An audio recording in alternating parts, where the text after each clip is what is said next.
Okay, so welcome back, everybody. I hope everybody's had a wonderful week. I'm really excited about today because I get to talk to you guys about the wonderful week that I just experienced. And it really was transformative.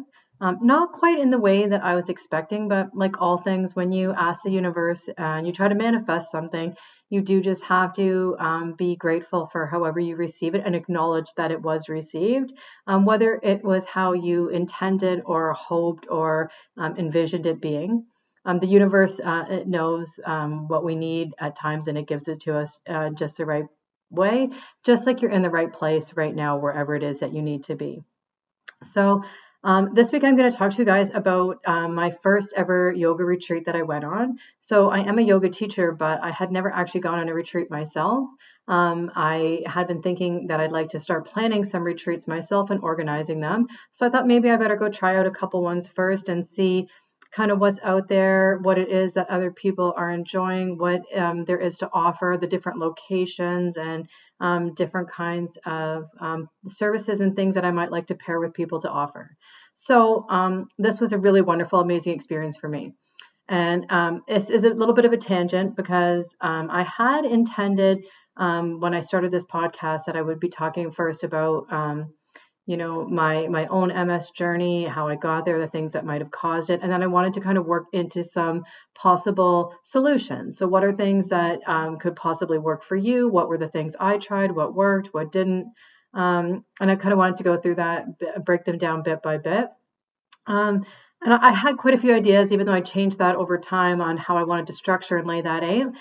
Lay that out. But today I'm just going to wing it again with a different idea because it just happened and it's so fresh in my mind, and I just wanted to share it with everybody.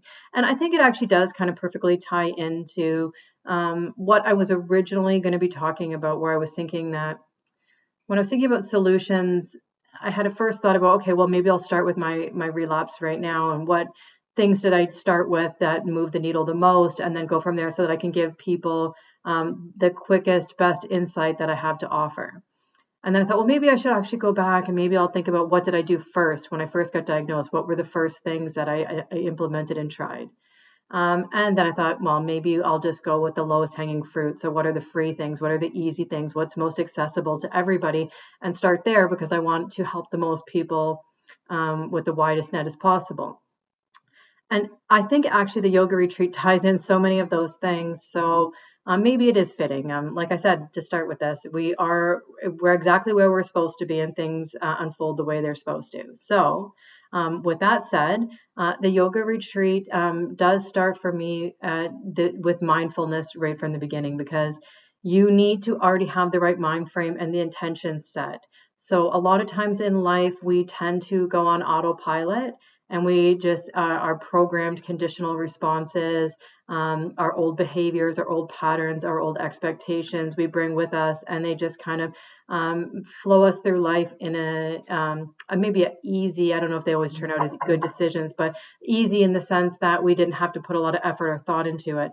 But what really makes setting an intention so purposeful is you really declaring to yourself and then putting that out and manifesting it into the universe what it is you're hoping to accomplish and what it is that you're hoping to do. And that's really powerful, because without that, you don't really have a purpose. And I believe for all of us, whether we're struggling with health issues or whatever other personal issues, or whether things are going well or not in life, we all need a why. We need a reason why we're getting out of bed this morning. We need a reason why life is worth living today. We need a reason why we want to do our best. We need a reason why we want to push forward. We need a reason because, let's just be honest, life is, for the most part, and for most of us, it does contain a lot of suffering. It's kind of unavoidable. So if we know that we're going to live through suffering, it's hard if we are only just holding happiness or the achieving of a result as the thing that's going to sustain us in life, because a lot of times we try our best and we fail.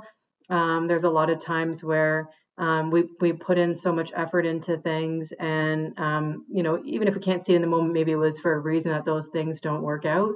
And then sometimes we also are just like wandering aimlessly and not really accomplishing much of anything.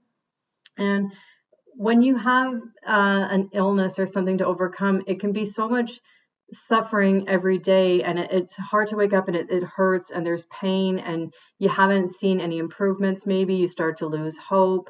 And like I always think, like wherever your mind goes, your body's going to follow it there. So you need to really start with that thought. What is it you want? What is it you're going to do? And then your body is going to follow you there, because if you're communicating your consciousness to your mind and into your body, and you're processing your emotions and feeling what you're going to start to sync up all those things together, for better or for worse. So setting the intention of going on a yoga retreat was something that I started thinking about a year ago, once I started to regain the ability to walk. And I had just gotten certified to be a yoga teacher. And I thought, what is the final thing that's going to push me over my healing journey, so that I could get to that final moment where not only am I just working on my own healing, but I'm in a position to help somebody else. Now, for those of you that have been struggling with MS, you might know this too, but like, it's very hard for me to ask for help, and it's very hard for me to not be independent anymore. And once I got this relapse, I really now had to rely on other people. And as much as there was something valuable in the lesson of learning how to ask for help, learning how to accept help without feeling shame and burdensome for doing that, because other people probably gained something by helping me too. Like, it wasn't just me that got something out of it. I'd like to imagine that the people that really stepped up for me and did things that really helped me, that they received something out of doing that too, because they were happy to help and they love me. And so it was kind of, there was a lesson there about asking for help, but there's also something about losing your independence, and then every time you have to do something now, it involves somebody else. So even something like tying my shoes and cutting my food, it's beautiful that people are trying to help me, but I always need to rely on somebody. And just like people that use crutches for their broken leg, you can start to have these kind of emotional crutches too. So it's good to have the help of people, but over time you can kind of start to rely on and get dependent on that, and asking other people for help. And it becomes your new habitual pattern. And then you need to break that as well too, because at some point you're hoping that you're going to get better and you're going to heal beyond that, and you're going to have to start relying on yourself again. So I thought setting this journey to go into the jungle by myself was a really powerful way to set my intention to the universe that I'm finally ready. Like, I want to be better. I want to be healed, whatever it was that's emotionally holding me back from finally healing. And that'll be another episode, because I do think maybe I've identified some of those things that kind of keep me um, sort of in a relationship with my disease still. But anyway, at this moment, I just wanted to just do it. I wanted to set out and do it. And to put some context into that, I haven't done anything independently by myself in almost 3 years. I haven't walked to the store by myself. I haven't grocery shopped. I haven't driven the car. So to all of a sudden just be like, okay, drop me off at the airport, here I go. It was a big moment for me. And I felt really overwhelmed a lot of times. And there was a lot of times where I thought I've bitten off more than I can chew. And I started to go into a negative headspace. But this is what I think is so beautiful about the process of yoga, and practicing it not just like the asana, as everybody thinks as poses, but really as a spiritual practice.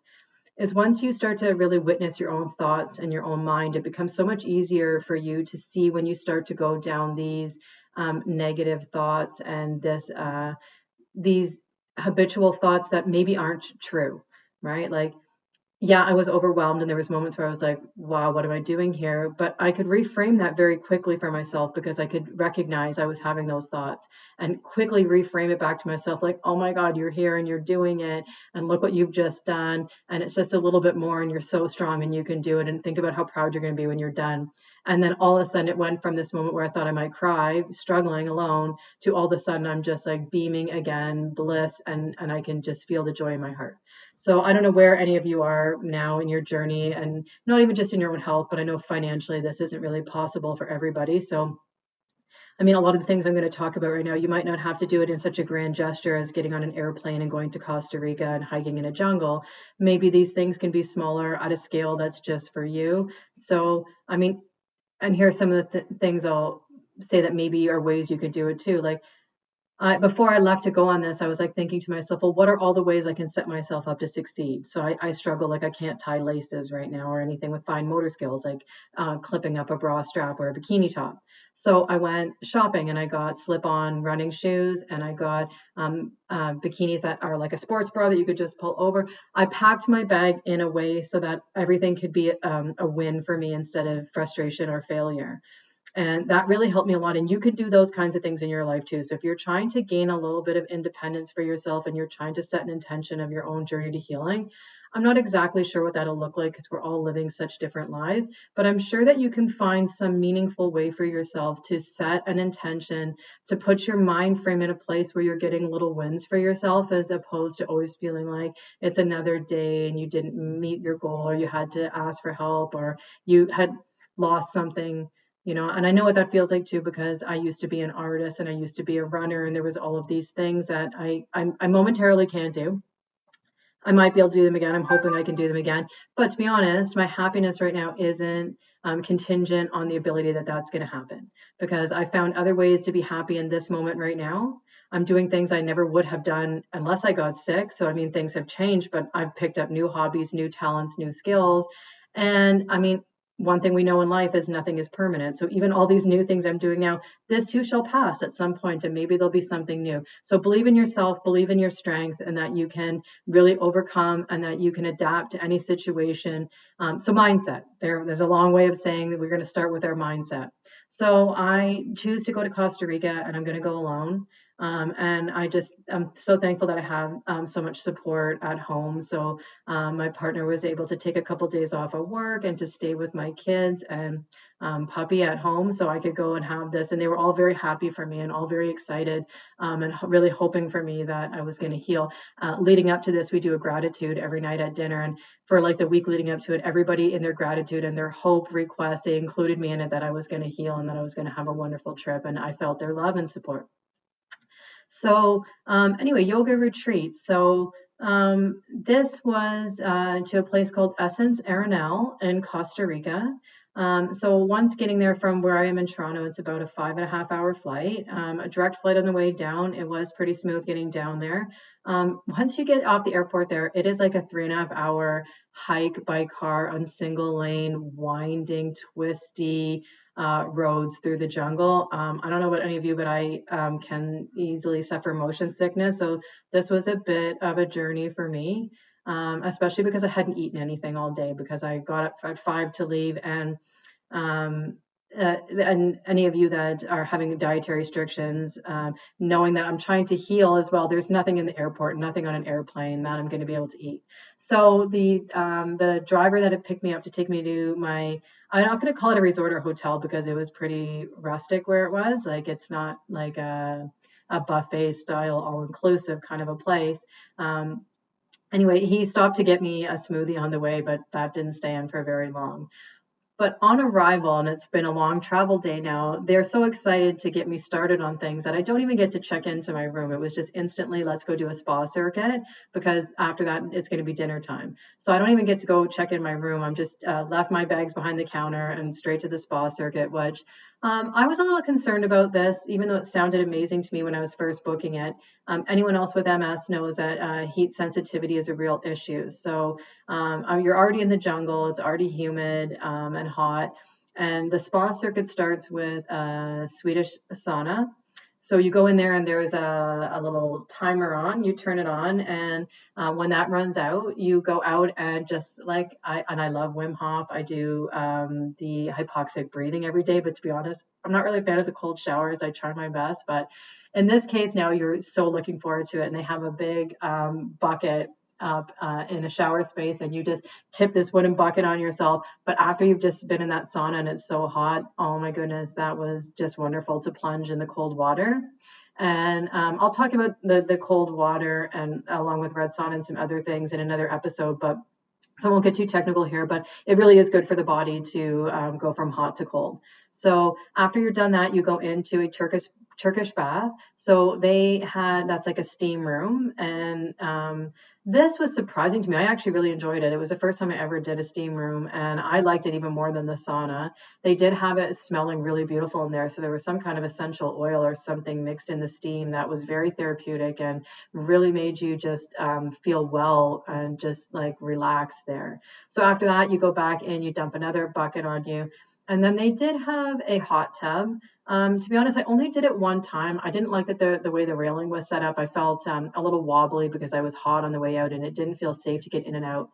And not even just that too, like I'm pretty sensitive to chemicals. And I was kind of thinking that after you've just done all of these wonderful things for your diet and steam and sauna and the cold plunge, I wasn't really a fan of sitting in chlorine. So for the rest of the time that I was there, because you get a spa circuit every day included in your retreat, I just skipped that. I just said they have beautiful lounge chairs, and you could just sit out and look out at the view of the volcano and Lake Arenal and the rainforest and all of the sounds that come with it. And this is the direction where the sun set.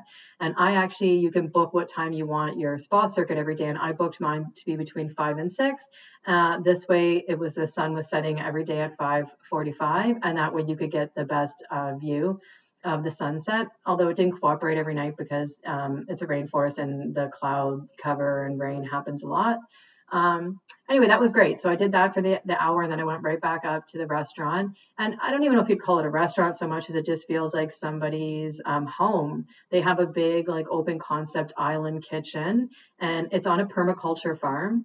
And it's funny how much older I must be than I was before. Last time I had went to Costa Rica at this exact place in Arenal, not the same resort, but the same area.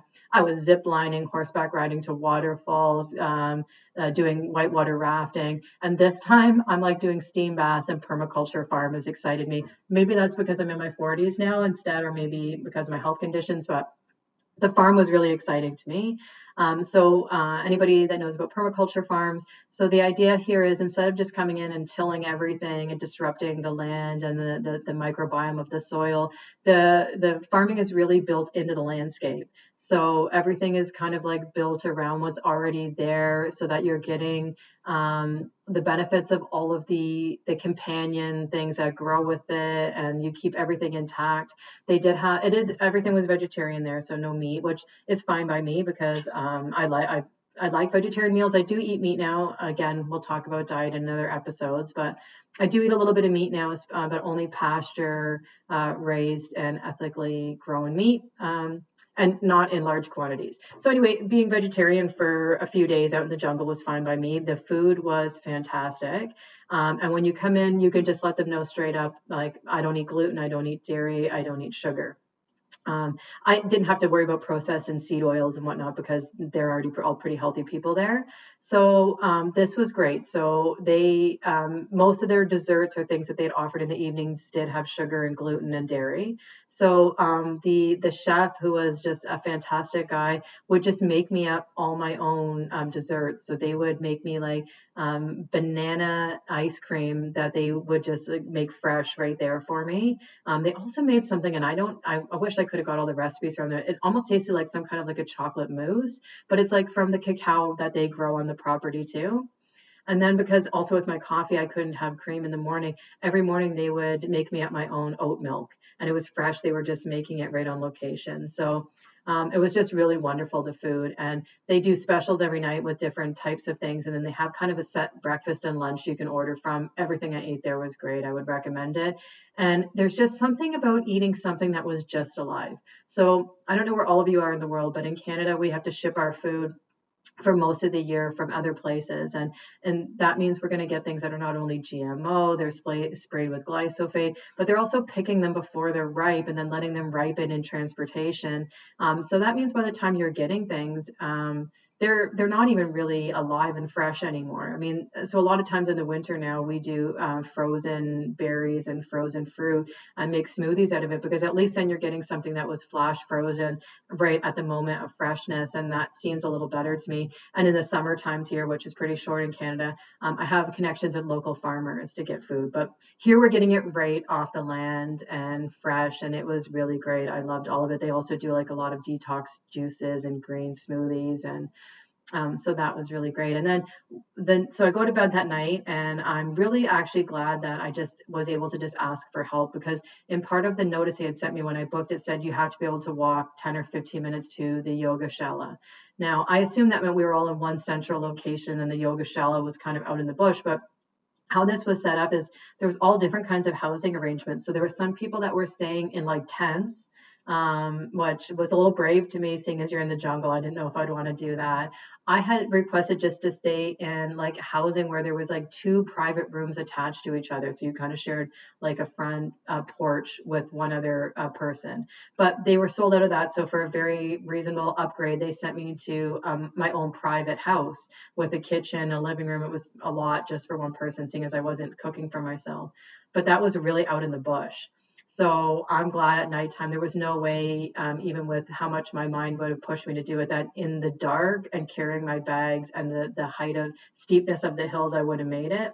The drivers and everybody that was there was so friendly. Once they found out I struggled to walk a bit, everybody was willing to drive me back and forth when I needed it, which was helpful. So that room, it ended up actually being a real blessing though, because now I'm further up in the jungle away from like any of the roads or the lights. So to wake up to howler monkeys, and so the room is all just like kind of like open, like with just screens all around you. So you're really sleeping surrounded in the sounds of the jungle. So at nighttime, you don't get so much of the birds, but there is, you hear like frog sounds and insect sounds. And the howler monkeys started about 3:30, and they go till about 6:30 once the sun is mostly up. And they were surrounding my room every night. And I mean, the first time I heard howler monkeys, it's a little scary because they sound, pretty badass. But once you've seen them, they're actually not even that big, and they're not really that aggressive, but they are kind of territorial. They do throw things at you, and they do kind of want you to stay away. So whenever I would follow them, they would make more noise to kind of tell me off to like get back a bit, but not really that scary. They're not actually going to do anything that I know of anyway that I've seen.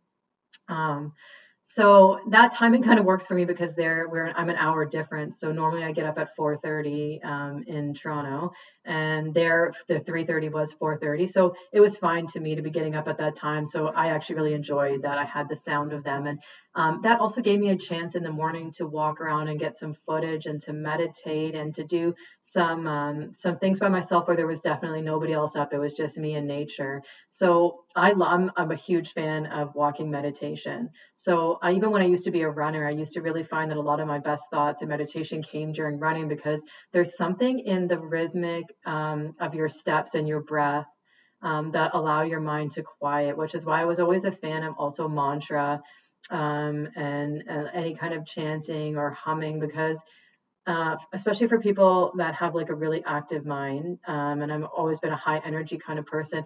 There's something that's very stilling about having the other sensory experience that gives your brain something to focus on while the real thinking part of your mind can relax and quiet itself. So walking with the howler monkeys every morning, amazing. So I would make that. I ended up where my remote room was. I was actually near that yoga shala that they were saying I was going to have to be able to make the walk back to. In this case, I could walk to it now early morning because I was close to it.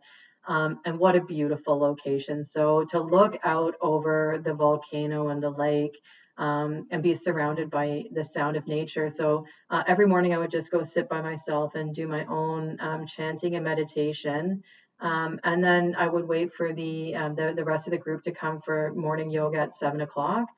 The instructor was, I can't remember her name, a young woman from Russia who was fantastic. So she had a really nice vibe, and she really had the right amount of ability to how should I word that, to push everybody there just enough to grow without being too strenuous that people couldn't keep up, because there was a big mix. There was a couple, younger yoga bodied people that were quite able, but there was a couple people you could tell that were a little older, or were really just here maybe supporting a spouse or somebody, and they hadn't actually done a lot of yoga. So it was great. And at the end of it, she would do a sound meditation, a sound bath over us. And that's hard to explain. Like I've had a lot of sound baths done before and listened even just to a lot of them, but to have it done in the backdrop of the jungle sounds, and all of the birds, and it's an open air chalet, so you're really just out in nature. That's really something just incredible. It was really amazing to do that.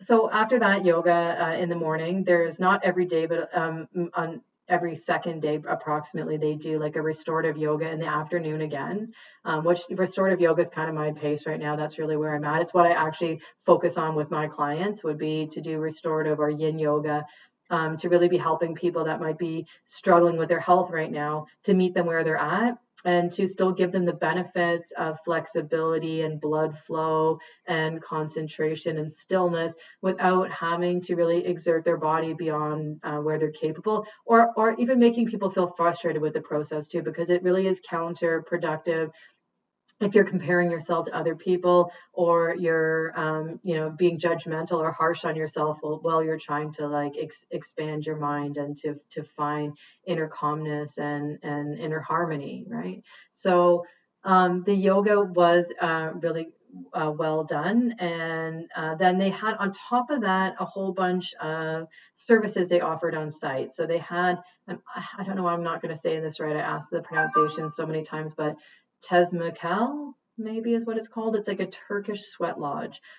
So you go in, it's like a clay little hut with looks like an animal skin of some kind put over top. You crawl into it, and there's a fireplace in it. So it's, and then after you do that for an hour and you sweat out the toxins, and they're also too, they're doing some kind of like essential oil and herbal remedies where they're blowing. I don't know if I've, to be honest, I didn't end up doing it because they didn't have the person available the days I was there, but I'm not sure if it's like smudging, or they're doing, I don't know what it is they're doing, but they're picking herbs out of the rainforest, and they're bringing that into the sweat lodge with you.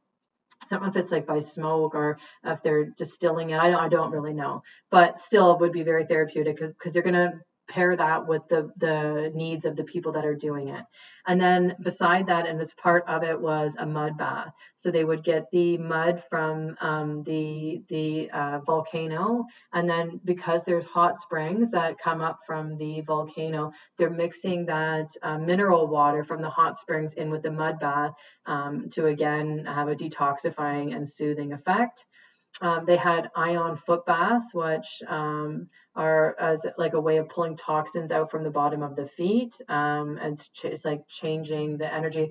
I've never done an ionic foot bath either, but I know that the PEMF that I do is also putting negative ions into the body to charge the voltage of the cell. So I'd imagine that this is happening in some other way where it's taking something out as opposed to putting something in.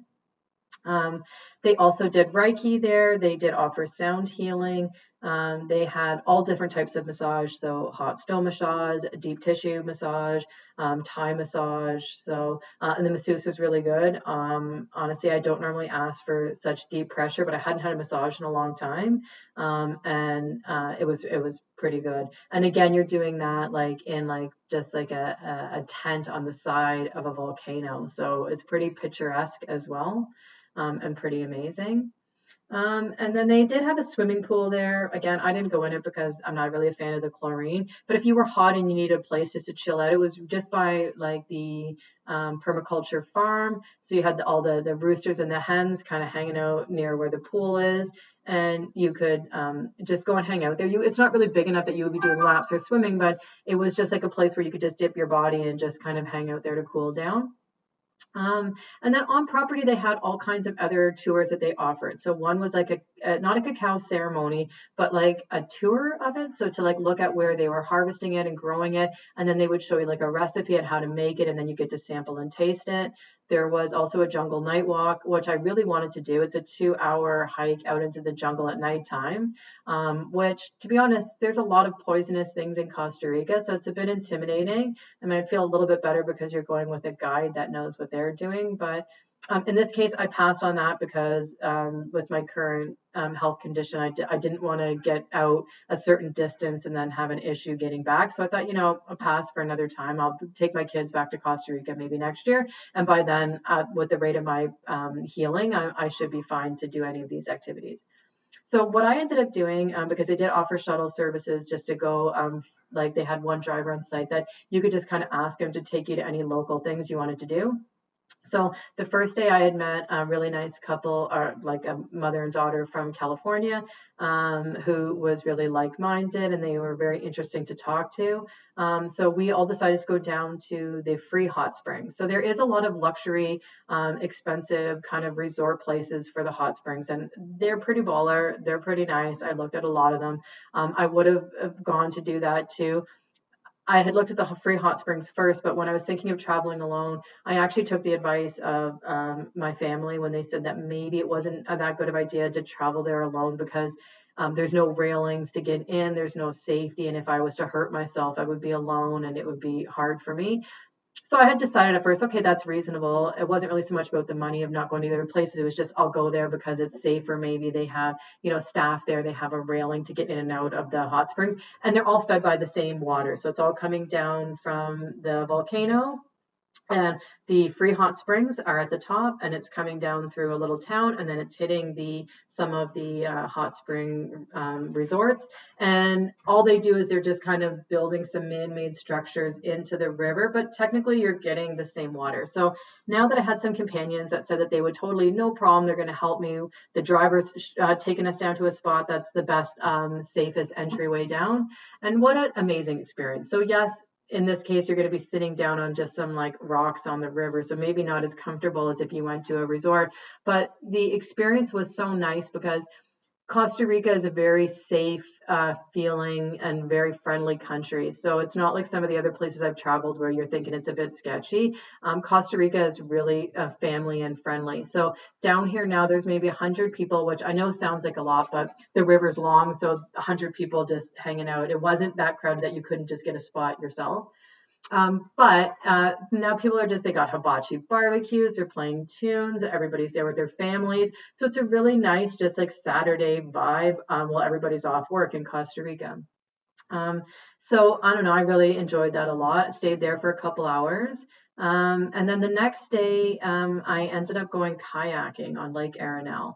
So this is something that honestly, there was many other tours and things I would have actually been more interested in doing. But talking again about manifesting and mindfulness and like setting intentions, I had made a mind movie for myself 2 years ago about what it was that I wanted to do when I was better. Not if I got better, but when I was better. And what I wanted to do, two things. One was to pick my keys up, make a coffee, and open the door, take my dog, get in the car, and drive to go hiking.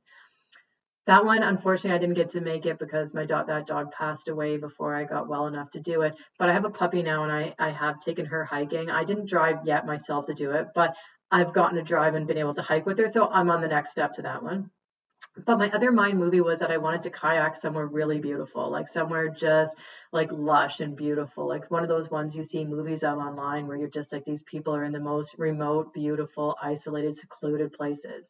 And I always have the soundtrack even playing in my head, which is too bad that I wasn't brave enough to take my phone out because I was like, maybe then I would have been able to play the song while I was kayaking. But I went down there by myself, and the guy drops me off, and I get out there, and Lake Arenal is not what it looks like from the top of the volcano. So it looks so calm and nice down there. And I was thinking in my head, oh, we'll just be kayaking along the shore and it'll be jungle. Maybe we'll see the monkeys. And no, it's really choppy and really windy. And it's a man-made lake because back in 60s or 70s, the last really active event with the volcano, it wrecked that town. And so as opposed to removing things, they just flooded it, made a man-made lake. And apparently you can still dive down there. There's cathedrals and things still standing. So that was actually pretty choppy. And I really felt like that's one of those moments where I really was kind of surviving it. I was not really prepared to like have to like really dig in with the paddles to maintain where I was. And I was alone now, no guide, no driver, no companions. Um, but you know what? I did overcome that one too, and I did find a way to just think like this is amazing. Okay, it wasn't the experience I thought. It was a little more intense than what I was looking for, but I did it. Right? I still did 2 hours out on the lake, and I didn't even get a sunburn, even though I forgot my hat. So I mean, that was amazing too. So I still think that that God intervened in my manifestation, and that all came out still in a really beautiful way. So I was really happy with that. So what I would say in the end about like the whole point of transforming myself and having a moment of healing, I don't know that it was the yoga itself.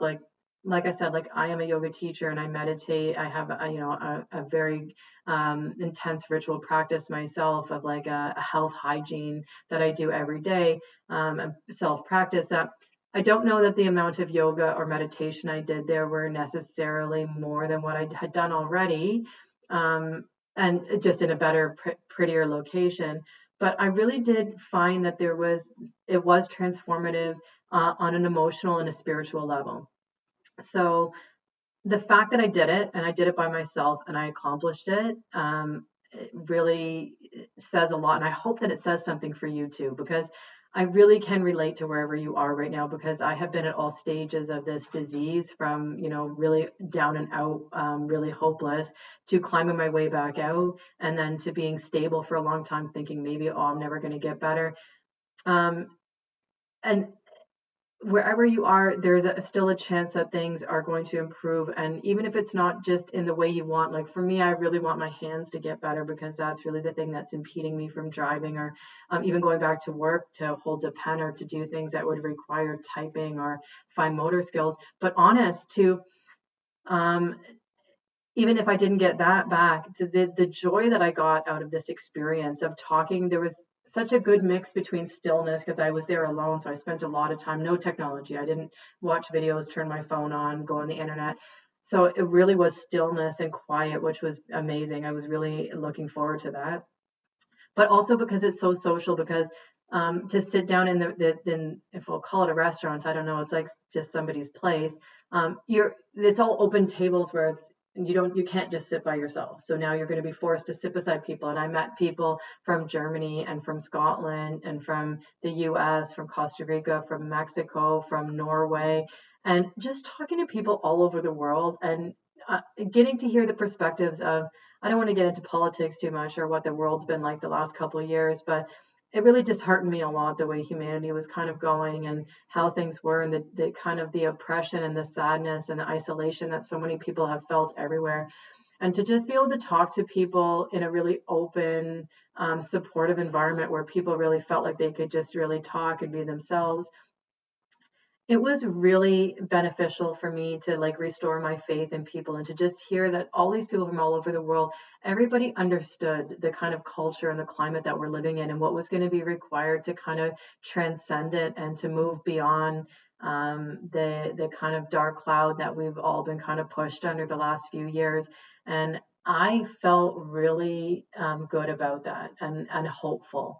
So it wasn't just that I restored my faith in other people, and my openness and receptiveness to life again, but also to my own body. So a lot of like yoga teaches you to connect, right, your soul, your mind, and your body. But MS in particular, that really speaks to me, because it's a lot about your ability to not communicate, right? So your brain isn't communicating, like the afferent nerves that are coming from your sensations up into your brain are not communicating correctly with your brain, so that the efferent signals coming back of your motor functions are not working properly. And so at a very uh, you know, foundational level, MS is about a miscommunication of your body. So something inside at the cellular level, like from your mitochondria up to the actual organs in your body, your muscle groups, your brain, there is such a disharmony and dysfunction. It's not balanced. And if you believe in the autoimmune disease as a body attacking itself, that's also something that's just so out of balance that your body would be so displeased with whatever's going on inside, mistrusting, guarded, holding on, toxic, that it's working against itself, it's harming itself. That to me, these yoga experiences and meditation really does mix with the MS as far as what can cause a breakdown and what can build it back up. So I think that this was really beneficial for anybody that would be blessed to have an opportunity like this in life. And maybe it's not even something that you could afford to do, or your health might not be good enough for you to take off and do it somewhere else. But you might be able to find that there's just like retreats that are just local to you, where you can just do it for one day. Hi. Okay. Sorry if that ends up a little choppy with the train of thought there, but dog is crying at the door because we have kids on our street and somebody just knocked at the back door. So, okay, back here we are. So if you don't have a retreat that you can afford to go on or your health that's too much for you, maybe there's something just close to you. I know a lot of yoga studios will offer like mini retreats where you can just go there just for a day and you can experience some of these things, maybe try out Reiki, some sound healing, maybe do a yoga class, do some meditation. And if you can't do that, then maybe set your own. Like you can do a retreat like this yourself where you just set the time aside. Like maybe you just make a decision that just for one weekend or even just for one day that you're only going to eat all vegetarian healthy food and you're going to cook yourself and set all the meals. Maybe you're just going to be quieter for those days. Maybe you're just going to disconnect from the internet, or maybe you won't take any phone calls. Like there's all so many ways that you can set an intention for healing. It doesn't have to be big and it doesn't have to be grand, because all the small little things, that's what makes up your life. It's like, we don't all get to go do these, like that's wonderful. I love traveling and I love doing these things, but that's not the majority of your life. That's 4 days, and all the rest of the days of the years and maybe years in between even getting to do something. You have to take all those little moments. Those are the ones that are really going to transform you, and they're going to make your future, because all those little nows you live will become your past, and they also set you up for new habits into your future. So I would like you all to think about any ways that maybe you can have this kind of experience for yourself. And maybe you are well enough that maybe you can or you can afford to do it. And if you can, I would highly recommend this. There's so many retreats. When I was looking it up, it's almost overwhelming looking at how many that they offer now, because this is a growing need in the world. So there's so many people that are reaching retirement age, the boomers, and so many people that have been sick and injured by our lifestyles.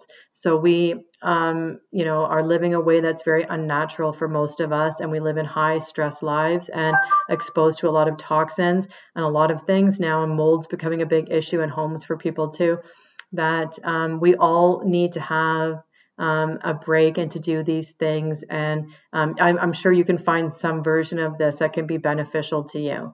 So knowing now that there's my chance not only for my retreat has passed, but also even to make this video, because like for all of you, we have the daily task of life still at hand. So I'm going to leave that here for now. I have posted another video that's just in my general channel, Energy Over Matter, and there's some videos there and some photos of the retreat at Essence Arenal. If anybody's actually like interested in maybe looking at that retreat, you can have a look and see what was going on there. If not, just go online and you can find retreats going on near you or all over the world. So I really did find this was worthwhile doing, and I look forward to doing it again. And the idea that I would like to start planning my own retreats, that is something that I'm definitely going to move forward with now, having done this. And so anybody out there that we are sharing some kind of connection and entrainment now, because you're listening to the words as I'm speaking. Maybe in the future, you'll be somebody that will want to attend a yoga retreat with me. And I really hope that's the case, because anybody who I've spoken to or touched in any way, it would be really wonderful to be able to actually meet some of you and to get to actually have an in-person experience. Because although I do find that there's benefit to doing things online, and it is the world that we live in now, nothing beats face-to-face, and nothing beats the shared energy and shared vision that when we manifest things together. So I'll leave it at there then for today. I'm really, really grateful that I got to have this experience, and I'm really grateful that I'm getting to share this with you. And I don't know how many people will listen to this and who this might touch, but if this inspires somebody or there's something I've said that will help you, then I'm really, really grateful that I got to do that too. So with that being said, I really hope that you have a blessed day, a blessed week, and a blessed life. Namaste.